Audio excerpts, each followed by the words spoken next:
ওয়ালাউ তারা ইদিল মুজরিমুনা নাকিসু রুউসিহিম ইনদা রাব্বিহিম রব্বানা আবসরনা ওয়া সামি'না ফারজি'না না'মাল সালিহান গায়রাল্লাযী কুন্না না'মাল।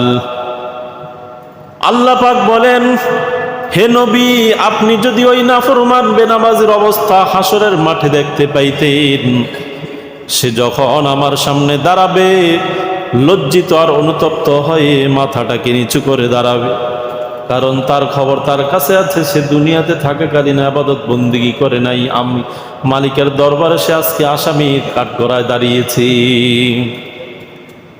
আসামি হওয়ার কারণে সে নিজে নিজে লজ্জিত অনুতপ্ত হয়ে মাথা নিচু করে আমার সামনে সে দাঁড়িয়ে থাকবে, আর আমার কাছে সে সর্বশেষ একটা আবদার জানাবে।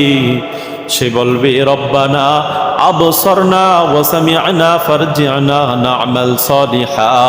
হে আল্লাহ, এই যে জান্নাত দেখছি, জাহান্নাম দেখছি, আপনি যত কিছু বলছেন সব কিছু সত্য রূপে দেখতে পাচ্ছি।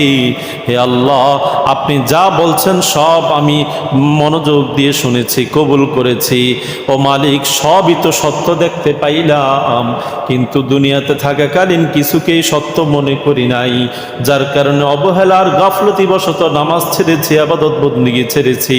ও মালিক, আপনার কাছে ফরিয়াদ, দয়া করে মেহেরবানি করে দুনিয়াতে আরো কিছু দিনের জন্য হায়াত দিয়ে পাঠান।